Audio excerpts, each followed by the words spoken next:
From the banks of the Colorado River in Lake Mead to the homes and businesses in Southern Nevada, welcome to Water Smarts, the podcast pumping from the heart of Las Vegas, where we engage with the experts who keep the water flowing throughout Southern Nevada. I'm Bronson Mack. And I'm Zuelke. From how we treat it, deliver it, use it, protect it, and conserve it, the Water Smarts podcast is all about water in Southern Nevada. We hope to make you a little smarter about the one thing that keeps us all connected: water.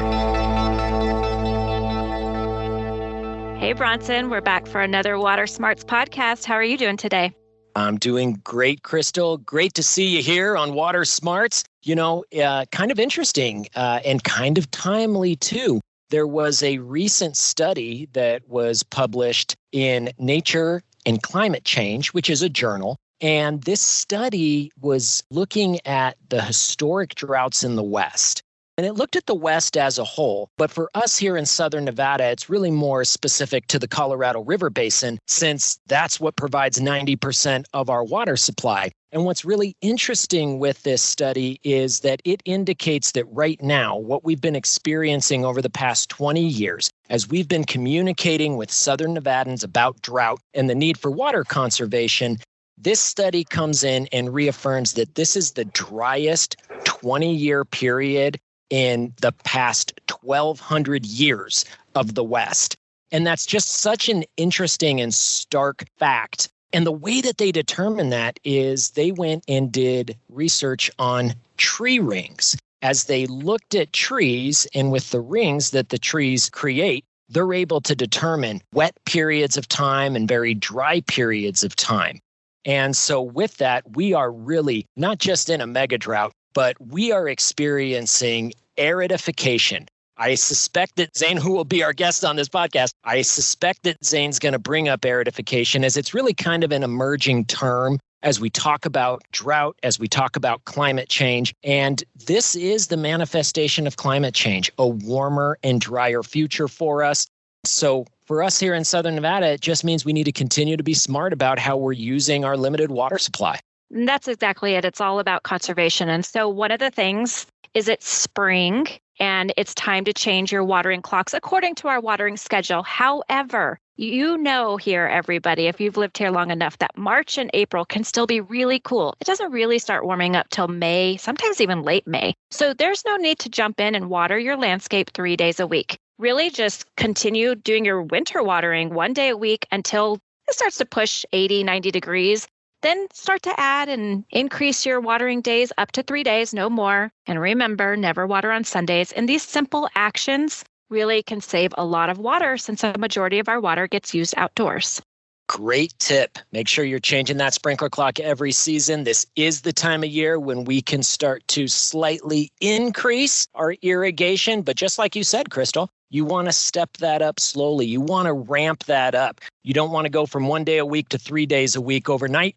And today, to talk to us a little bit more about water conservation and water resources as a whole, what does this drought and climate change mean for Southern Nevada? We have with us Zane Marshall, the Southern Nevada Water Authority's Director of Water Resources. Zane, welcome back to the Water Smarts podcast. Hey, great, Bronson and Crystal. It's nice to be here. Well, we're really happy that you were able to carve out a little bit of time for us, so thanks for that. Zane, every year the Southern Nevada Water Authority updates its water resource plan, and that plan really serves as a roadmap for the member agencies of the Southern Nevada Water Authority, as well as the community at large, kind of laying out how the Water Authority is going to meet our community's water demands over the next 50 years.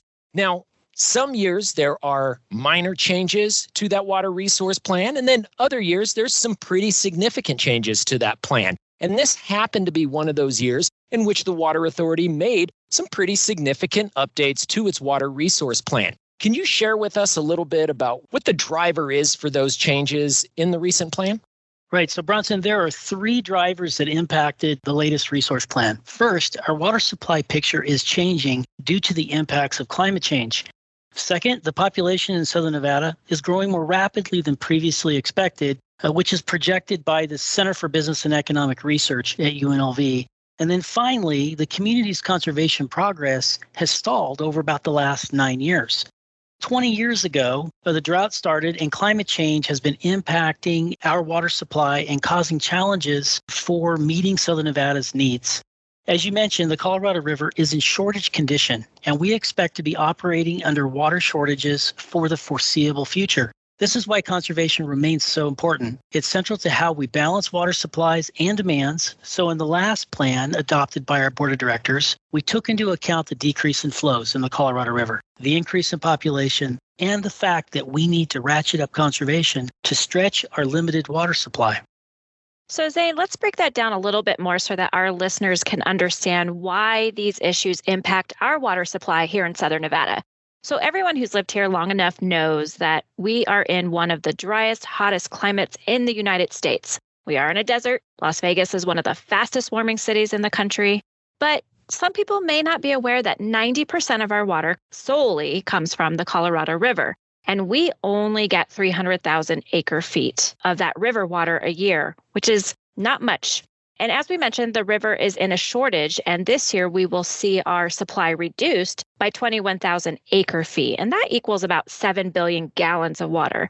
Tell us more about how climate change is impacting the river and putting our water supply at risk. Well, Crystal, we've been talking about drought for the past 20 years, but we no longer consider the Colorado River Basin in just drought. Drought implies that it will end. We're seeing a permanent aridification of the river due to climate change. That means we really don't expect the Colorado River flows to go back to where they were earlier in the past century, when the river was divided among the 7 basin states, the country of Mexico, and dozens of North American tribes. The Southwest is getting warmer, and soil conditions are getting drier due to climate change. So less water is flowing into the river and consequently into Lake Powell and Lake Mead. We expect the river to have much less water in it for the foreseeable future. Because of this fact, the Water Authority has changed its planning scenarios to account for the change in supply and the possibility that we'll face deeper water cuts sooner than anticipated. Right now, we expect shortage conditions to continue to impact our supply for many years into the future. Okay, so I'm gonna try this. I struggle with this word, permanent aridification. It's not just hard to say, but it doesn't sound promising either. How much less water are we talking about? Like, Zane, what are the average flows right now, and what do scientists expect for the future? You ready for the numbers? The states, Mexico, and the tribes are entitled to 16.5 million acre feet of water per year. Collectively, they've been using about 14 million acre feet, but the river on average flows only 12.3 million acre feet over the past 2 decades. So you can see those of us using the Colorado River are withdrawing more water each year than the river is able to produce and replenish through the natural water cycle, which is one reason why Lake Mead and Lake Powell are declining in elevation. These reservoirs help to store water in wet years and provide water in dry years. But unfortunately, the dry years have outnumbered the wet years for 2 decades now, and we don't think that's going to change anytime soon. Our water resource plan contemplates a variety of supply and demand scenarios, so you can plan for a range of conditions. We show one scenario where the Colorado River inflows will be only 11 million acre feet per year going forward. We're one of the only agencies planning for such a dry future, but we believe that we need to work with the water Mother Nature provides us and manage our resources accordingly through water conservation. You just ran through some pretty significant numbers there, Zane. Let's just recap on those a little bit. So the outlook for the Colorado River is that the inflows or the flows of that river are going to be about 11 to 12 million acre feet per year. But the current uses on the river are on the order of about 14 million acre feet per year, which is actually less than what was allocated back in the 1920s. That allocation is about 16.5 million acre feet. So, we're seeing this imbalance here between the amount of water that's flowing down the river and ultimately what the demands are on that river. Zane, it sounds like this major imbalance in the amount of water is that what was legally promised in water rights is just not equaling with what Mother Nature is actually giving us on the river. And that changes a little bit with how you forecast the availability of water supplies in the future, right? I mean, you have to take into account this imbalance as you're doing that forecast, don't you? That's right, Bronson. Previous water resource plans took into account lower inflows to the river, but not as low as the 11 million acre feet we're considering in this latest plan. In the recent update, We take into account the lower inflow predictions, as well as the fact that the basin is getting hotter and drier going into the future. We also include the impacts from population increases and conservation. Okay, well, let me ask you this then, because the Water Authority updates the plan based on the fact that the Colorado River is expected to have less water available in it. And due to climate change and these arid conditions, that's really been the driving force that we've seen with regards to the drought. I like to say that this drought really is a manifestation of climate change, and we've been experiencing it now for more than 2 decades. But you mentioned population increases. Can you just talk a little bit about how Southern Nevada's population affects the water planning efforts of the Water Authority and others within the community?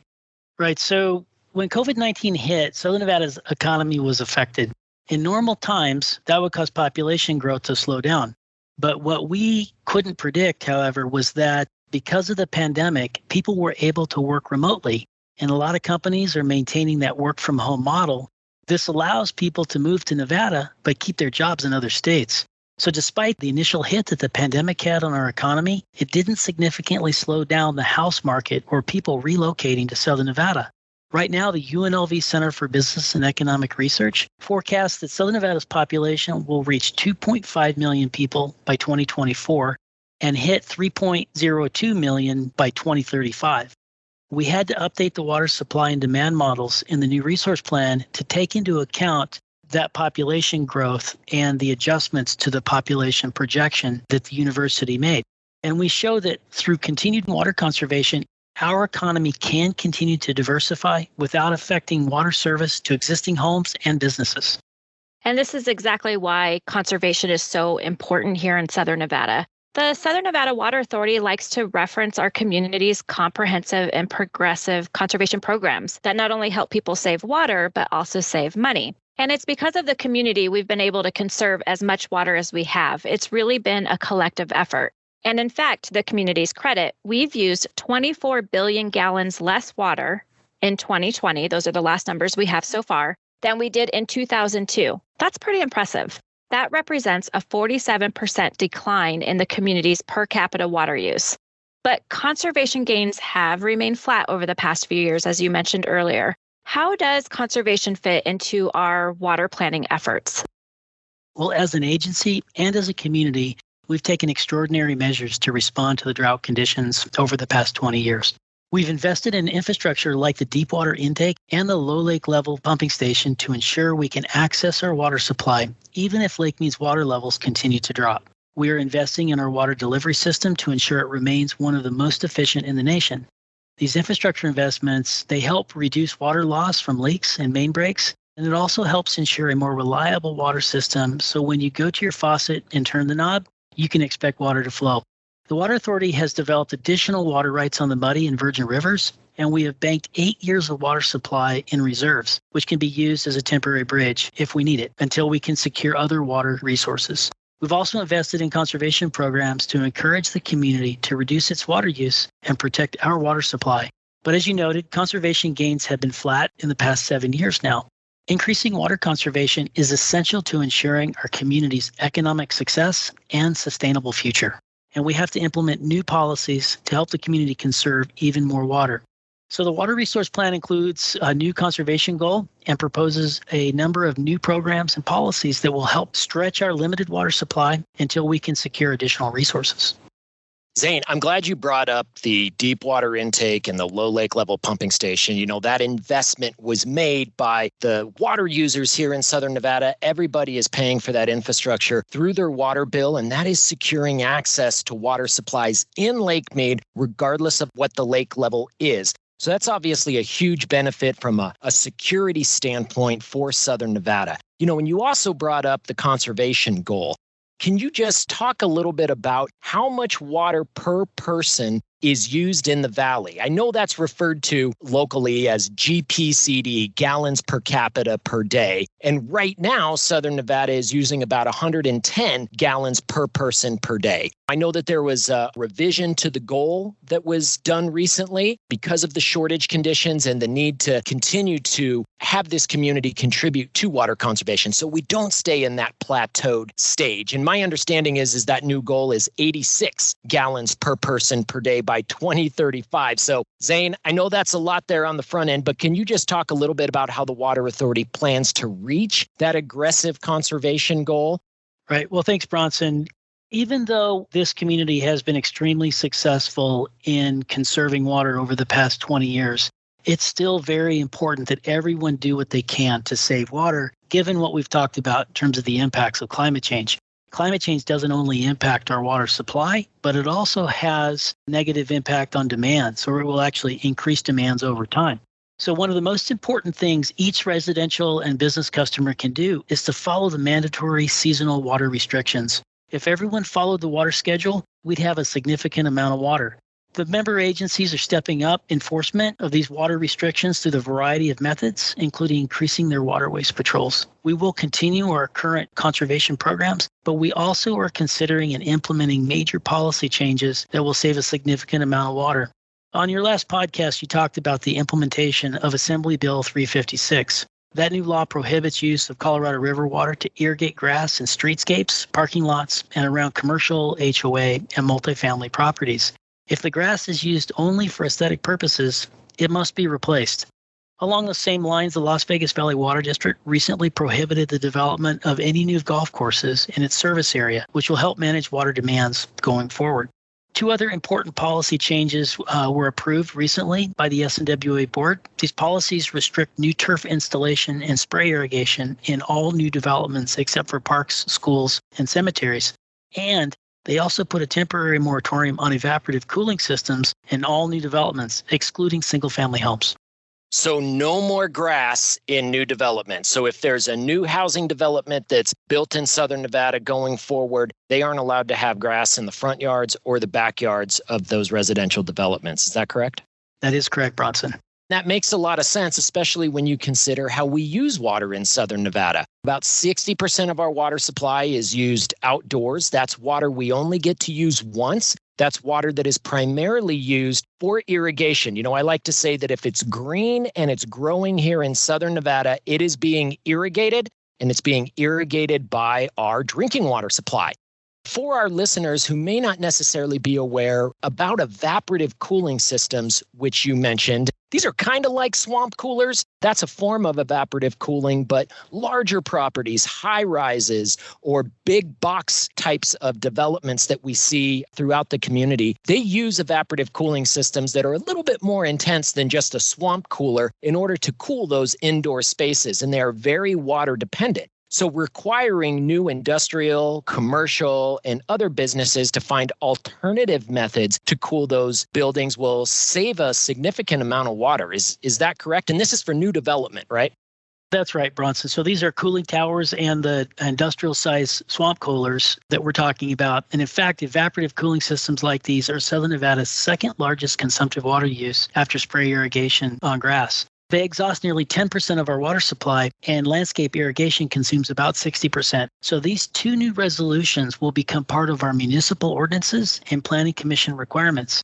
We also have a few other conservation initiatives that we're considering and will roll out later this year. And Zane, real quick on a follow-up there, we talk about that 60% of water being used outdoors or for irrigation. That's water we only get to use once. The remaining 40% of our water supply is used indoors, whether that's in your home or in your business, and all of that water hits a drain and ultimately gets reclaimed through the wastewater system or the sanitary sewer system, where that water gets treated to an extremely high standard before safely being released back to Lake Mead. And every gallon that gets returned to Lake Mead allows us to take another gallon out of the lake and bring it through the drinking water treatment process. So in other words, our indoor water supply and what we use indoors really has a negligible impact on our water resources as a whole. It's this outdoor water that we only get to use once that gets consumed from the river. Is that correct? That is absolutely correct. And that is why our conservation programs are so focused on those consumptive water uses, those outdoor water uses, where the water is consumed by the outdoors, by the atmosphere, and is not returned back to Lake Mead through our sanitary sewer system. So Bronson covered why it's so important that we focus on the outdoor watering, and as you just said, Zane, but are there any plans to address indoor water use? One of the areas we're looking at is requiring the connection of septic systems to the municipal wastewater system. There are about 14,400 commercial and residential septic systems in the valley. Some of these properties get their water supply from groundwater, but some of them use Colorado River water through the municipal supply. No matter the source of water, when it goes into the septic tank, it's not captured by our wastewater treatment system, and we're not able to treat it and reuse it by returning it back to the Colorado River. By connecting these septic systems to the wastewater system, we'll be able to capture, treat, and reuse nearly 16,000 acre-feet of water per year. The Water Authority already has a program that helps well owners pay for connection to the municipal drinking water system, and we'd like to create a similar program for septic systems where we help property owners pay to connect to the municipal wastewater system. I should also note that local development approvals at the city and county levels are no longer approving new septic systems. So if you're planning a new home and you're considering using a septic system, you need to start making plans to connect any new development to the municipal sewer and wastewater system for approval.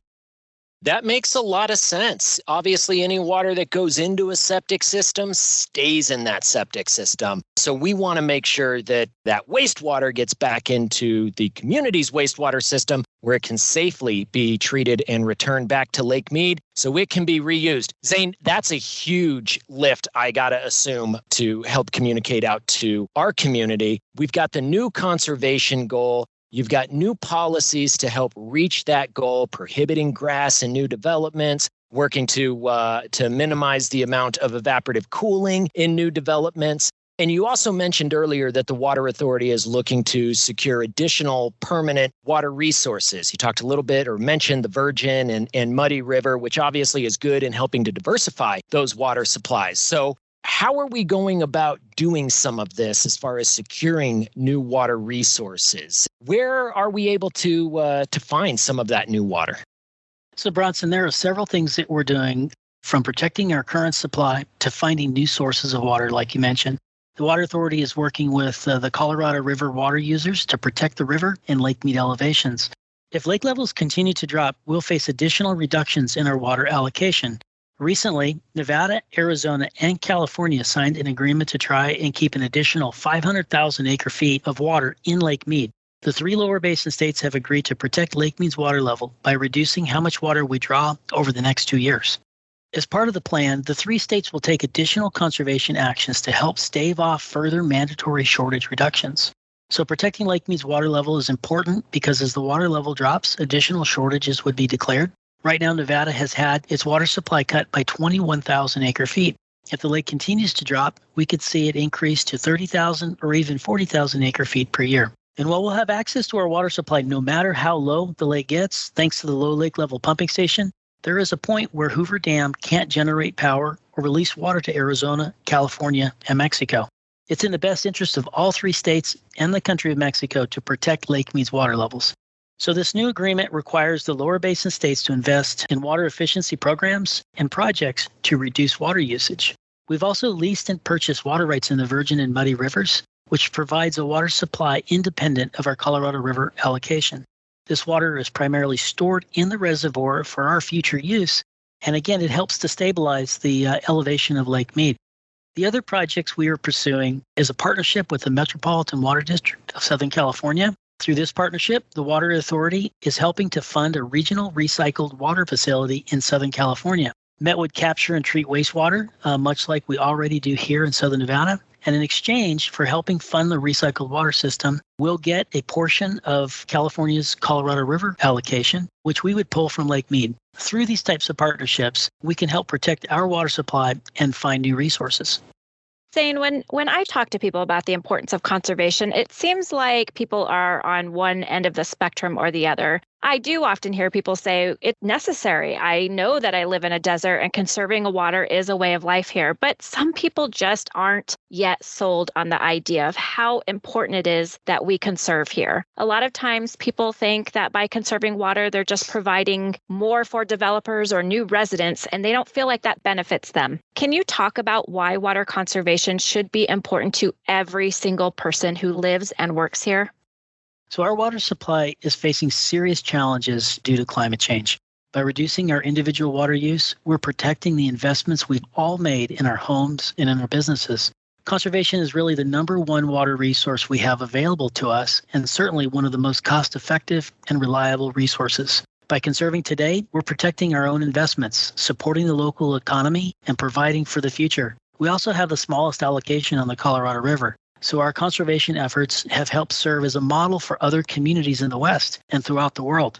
We're currently the only user of Colorado River water that captures, treats, and reuses all of its indoor water to the level that we do. Other communities may recycle water, but we have a very robust water reuse program that reclaims nearly every drop of water used indoors. Because we're already efficiently using our indoor water, we make conservation easy in Southern Nevada. Focus on our outdoor water use. Replace grass landscapes with drip irrigated trees and shrubs. Find and repair leaks on your property and follow the seasonal watering restrictions. Change your sprinkler clocks 4 times a year and you'll save water and money. It's easy.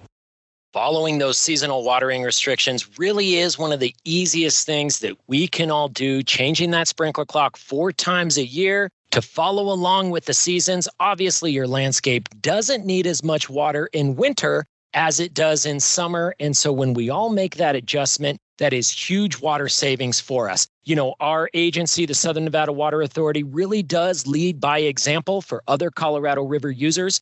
We do that through this robust conservation program that our community all supports. We just need everybody to contribute to it, change that sprinkler clock, find those leaks, and get rid of that grass if you're not using it. Now, Zane, we've talked about conservation. We've talked about shortages on the river and the implications of drought and climate change. But you had mentioned that Southern Nevada has banked water or water that is stored in reserve for our future use. I believe it's about an 8-year supply of water that we have stored for our future use. Can you just talk a little bit about that banked water supply, what that means for our community? And are we planning on tapping that anytime soon? Is there a need yet?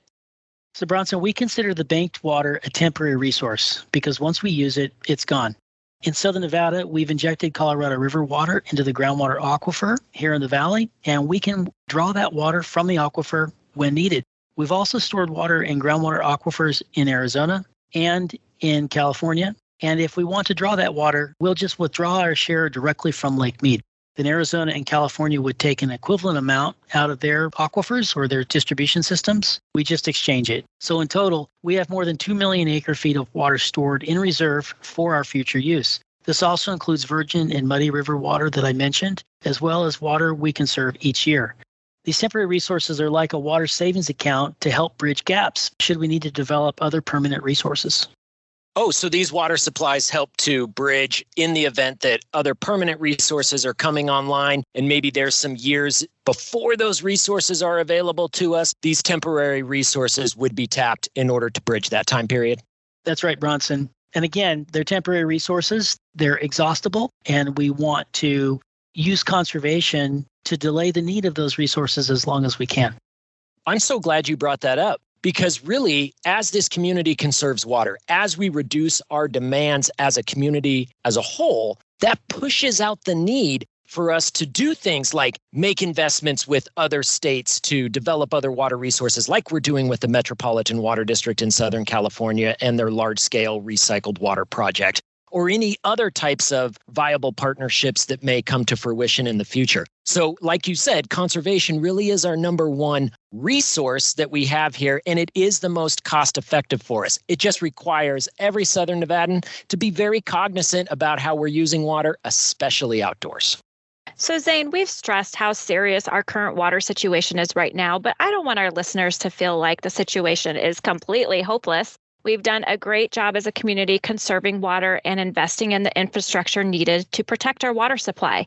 And the Water Authority is always planning ahead to ensure Southern Nevada has water in the future. let's end this podcast on a positive note. What should our listeners take away from this discussion overall?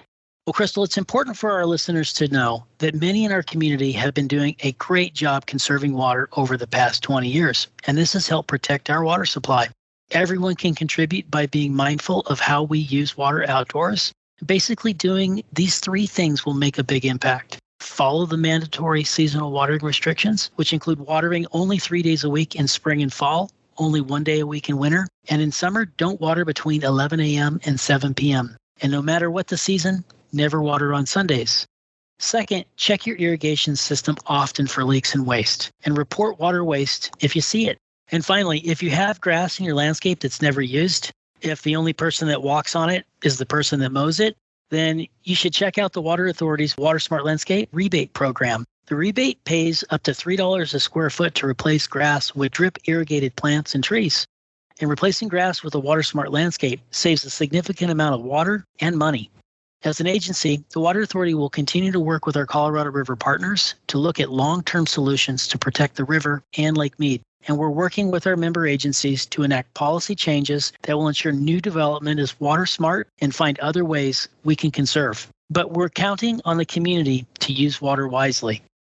That's really what it comes down to, isn't it? You need everybody participating in conservation. Water conservation that was done 2 years ago is no longer viable. We need water conservation today. So if you think, well, I changed my sprinkler clock in 2020, you need to also be making sure that you're changing that sprinkler clock in 2022 as well. Replace that grass if you're not using it. All of this, Zane, very, very good tips. Thanks so much for joining us here on the Water Smarts podcast. You are a wealth of knowledge when it comes to Southern Nevada's water resources and water conservation. We really appreciate your time. Thanks for coming on. Hey, thanks, Bronson and Crystal. This was a lot of fun. The Water Smarts podcast is brought to you by the Southern Nevada Water Authority, which reminds you to follow the mandatory seasonal watering restrictions. You can find your assigned watering days on snwa.com. You also can find tips to help you create a lush yet water-efficient yard, as well as cash rebates that help you save water and save money. And one of the rebates offered by the Southern Nevada Water Authority helps protect your home from costly leaks. Water damage caused by leaks can cost thousands of dollars to repair. But a smart leak detector helps to mitigate and prevent water damage to your home by sending you notification to your smartphone when a problem occurs. They might even shut off the water in the event of a leak, depending on what type of detector you install. The Water Authority offers a rebate of up to $200 for a smart leak detector. Some devices require that you tap into your plumbing, and you may need to hire a licensed plumber to install them, while others simply attach to your water meter. Find out more about the leak detector rebate and other water-saving rebates on the Water Authority's website, snwa.com. Well, Crystal, another good guest here on the Water Smarts podcast. I like having Zane on. He's extremely knowledgeable, and he's steeped in conservation and water resources for this community. This is what this guy does. Yeah, I mean, there's so much to take in here, but we've been talking about drought for so long now because we work for the Water Authority, and knowing that we're kind of, I don't want to say moving away from that term, but now we're talking about we're getting into the big picture about aridification and drought. I like how he mentioned that drought signifies an end. And with climate change, that's just not happening. And so we've got to prepare for that. And I also think it's important for the community to know that we're not just asking them to do all the heavy lifting with conservation. We're really planning into the future to make sure that this community has all the water it needs. And that's just what the Water Authority does. You're absolutely right. And one thing that I think is also important for the community to know when it comes to climate change is that we're not just planning on the conservation side or the water resource side. We're also planning on the infrastructure side. Zane referenced the low lake level pumping station and the third intake, or that intake that's down there on the bottom of Lake Mead. That represents infrastructure that this community has paid for in order to protect access to its water supply. There were no federal dollars in there. Southern Nevada is taking care of its own. The other thing that Zane mentioned that was really good is he touched on investment. We're making investments in infrastructure and conservation, and this community really needs to continue to make its investment in conservation. Why is that important? because really, we are all invested in Southern Nevada. Whether you've raised your family here, you have a job here, you own property here, you're invested in this community. And so the number one way that we can all continue to protect our investments, especially in light of climate change and aridification of the West, is to invest in water conservation. Investing in conservation is protecting the investments that you have made here in this community. And it's all of us working together to help ensure that we have viable and reliable water resources well into the future. Well, that's it for this episode here on Water Smarts. We hope you subscribe and listen next time. If you've got questions for us, feel free to send them our way. You can reach us via email at watersmarts@snwa.com. You can also visit the Southern Nevada Water Authority website at snwa.com and reach us through the Contact Us page. We'll make sure to answer your question, and we might even talk about it on the air. Thank you so much for listening, and we hope you learned a little bit more about water and conservation here in the Desert Southwest. We'll see you next time here on Water Smarts.